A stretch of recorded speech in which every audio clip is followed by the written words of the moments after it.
There's something about living on what used to be a tree farm that just encourages imagination.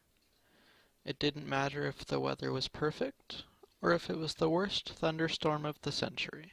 You could always find us back in the forest. We may have been gathering branches for weapons or building new platforms into our tree, or, on the best days, waging war. We were constantly at war with our neighbors. Not actual war, of course. We were great friends, but our imaginations sure did run wild. I remember one really fantastic time. "I see them," I whisper to Sierra, holding up my arm to signal her to stop. Silently she draws her bow, powerfully yet gracefully.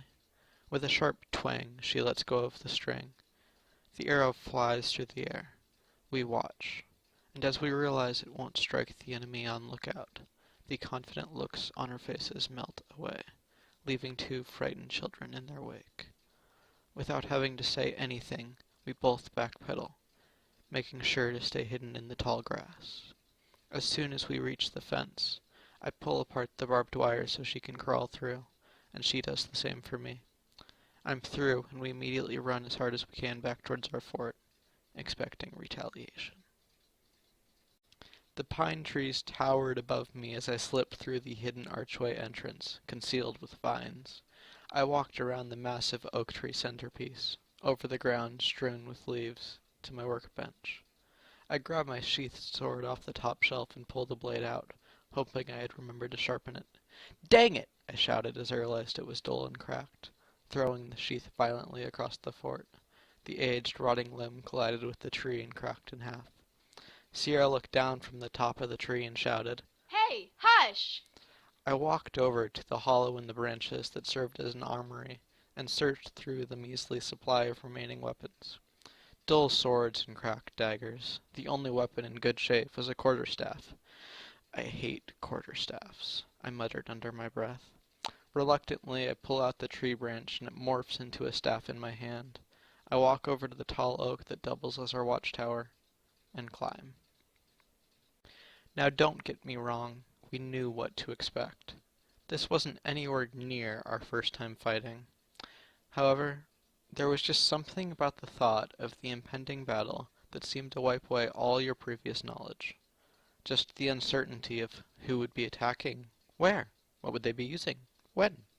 So many questions. Would it be Anthony alone? Or would he have Andrea and Giovanni with him? Or maybe he had somebody new on his side that we had no idea how to fight. It was frightening. It was confusing. It was exciting. "Attack!" Their battle cry thunders in the distance. Sierra draws her bow from the top platform, and I hurry to mine. I duck behind the trees so they won't be able to see me from the entrances, and I wait. Finally, after what seems like 10 long years, she gives the signal. They're going to storm both entrances. I jump down from my platform and walk over to the rarely used east entrance. It was difficult to get through, so I definitely had the upper hand. Hopefully, that would be enough. I heard the rustling of them walking through the trees before I saw anything. I started to see the colors of various garments through the foliage and prepared to attack. I heard the familiar twang in the background, and then a thud as it collided with someone unlucky enough to be standing in the way. I saw a body pop through the trees and swung. Thud! My first victim fell to the ground, holding their chest and gasping for air. "I got one!" I thought to myself. "I actually got one!" While in my state of self-congratulation, I didn't notice that there was actually another person behind my first enemy. Well, I didn't until I felt their club slam into my leg, sending me flying to the cold, hard ground. "Ugh! Ouch!" I whimper, trying to get back up again.